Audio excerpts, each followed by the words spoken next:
विश्व हिंदू परिषद की मांगे क्या है अब तक जो उन्होंने मांगे रखी, क्योंकि आंदोलन का ऐलान तो किया है, प्रेस कॉन्फ्रेंस भी करने वाली है। मंदिरों से सरकारी नियंत्रण हटे, ये सबसे प्रमुख मांग है।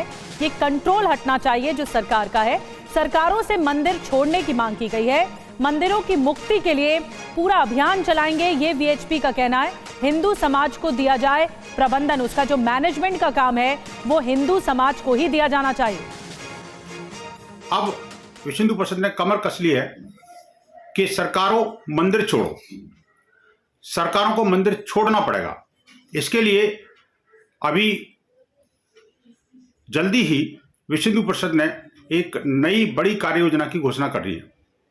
एक व्यापक जनजागरण अभियान विश्व हिंदू परिषद चलाएगा, जिसके माध्यम से हम सरकारों को कहेंगे कि आपका काम मंदिर चलाना नहीं है, धार्मिक रीति रिवाज का पालन करना और उनकी सुरक्षा करना हिंदू समाज का काम है। इसलिए इसका प्रबंधन और नियंत्रण सारा हिंदू समाज के वरिष्ठ और श्रेष्ठ लोगों को दिया जाए। विश्व हिंदू परिषद अनेक वर्षों से ये मांग करता चला रहा है कि मंदिरों को सरकारी नियंत्रण से मुक्ति मिलनी चाहिए। तो सरकारी नियंत्रण से मुक्त हो मंदिर, ये वीएचपी की मांग है। मंदिरों से सरकारी नियंत्रण खत्म हो। आप सुन भी रहे थे, सीधे सरकार से यही मांग की गई। मस्जिद चर्च पर सरकारी नियंत्रण नहीं है, ये तुलना भी दी जा रही है। और सरकार का नियंत्रण संविधान का उल्लंघन है जी। और संविधान में सबके साथ बराबरी की बात कही गई।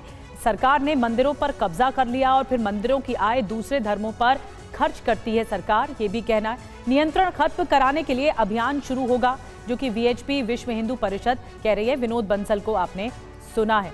हमारे साथ खास मेहमान इस वक्त जुड़ रहे हैं, खुद विनोद बंसल साहब हमारे साथ जुड़ रहे हैं, प्रवक्ता वीएचपी के। हाफिज नूर अहमद साहब हमारे साथ जुड़ रहे हैं, मुस्लिम पर्सनल लॉ बोर्ड से उत्तर प्रदेश में। अब निजेश अवस्थी जी हमारे साथ जुड़ रहे हैं, प्रोफेसर हैं आप दिल्ली यूनिवर्सिटी से और राजनीतिक विश्लेषक के तौर पर। जयशंकर गुप्ता जी भी हमारे साथ वरिष्ठ पत्रकार के तौर पर जुड़ रहे हैं। विनोद जी, मैं आपके पास ही आ रही हूँ। आपकी बात हमने सुनी, लेकिन ये कितना मुमकिन है, कितना फीजिबल है? 4 लाख से ज्यादा मंदिर है, उसका नियंत्रण सरकार अपने हिस्से से हटाकर हिंदू समाज को दे, ये कितना पॉसिबल हो पाएगा? आप तो एक पूरा कैंपेन ही छेड़ रहे हैं।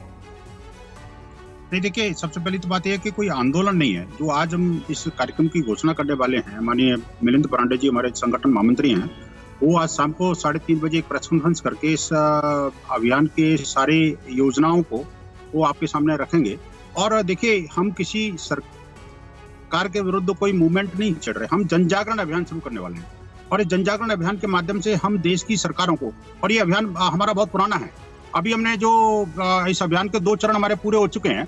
पहले चरण में हमने गत 30 सितंबर को देश के सभी राज्यपालों को एक ज्ञापन देकर के उनसे कहा था कि आप अपनी सरकार को बोलिए मंदिरों से बाहर निकलें। दूसरी बात यह कि हमने फिर अभी जो इसी शीत सत्र के दौरान, संसद के शीत सत्र के दौरान लगभग 400 सांसदों से भेंट करी। हमारे कार्यकर्ता प्रत्येक सांसद से व्यक्तिगत रूप से मिले और उनको कहा गया कि देखिए, मंदिर चलाना कोई सरकार का काम नहीं है। ये जो है संविधान का अनुच्छेद 12, 25 और 26 के तहत मिले हिंदुओं को जो धार्मिक स्वतंत्रता के अधिकार का हनन भी है। और इसके अलावा देखिए, माननीय उच्च न्यायालय और कई उच्च न्यायालय और सर्वोच्च न्यायालय ने भी इस बारे में समय समय पर टिप्पणियां की हैं। तो और तीसरी ये भी बात है कि देखिए, जब किसी और हिंदू धर्मस्थल को आप कब्जा नहीं कर रहे, तो आखिरकार हिंदू मंदिरों के साथ ही ऐसा क्यों? अब एक प्रश्न आता है, आपने जो प्रश्न किया कि 4 लाख मंदिरों की व्यवस्था कैसे करेंगे, तो उसके लिए ही सारी आज प्रेस कॉन्फ्रेंस के अंदर सारी कार्य योजना की घोषणा करने वाले हैं माननीय मिलिंद जी। वो बताएंगे कि किस तरह से हम एक एक मंदिर को स्वच्छ, सात्विक और धार्मिक और अपने सांस्कृतिक के साथ साथ आध्यात्मिक ऊर्जा का केंद्र बनाएंगे। हमने किस तरह से कुछ सरकारों से मांग की है अभी। और एक और बात भी, अभी हमने तीसरा चरण एक और हमारा पूरा हुआ अभी इसी महीने। हमने देश के लगभग कई सारी राज्य सरकारों से और कई राजनीतिक दलों के नेताओं से भी भेंट की है और उनको कहा है कभी ये जो मंदिर जो है ना, समाज के द्वारा चलाए जाने वाले मंदिर हैं, ठीक है, और मतलब समाज के द्वारा चलाए जाने चाहिए। और इसका आस्था और विश्वास के साथ जो लोग निधि का समर्पण करते हैं, वहाँ जो दान की राशि आती है उसका मिस एप्रोप्रिएशन होने कई जगह देखा गया है, तो उस पर भी रोक लगनी चाहिए जी।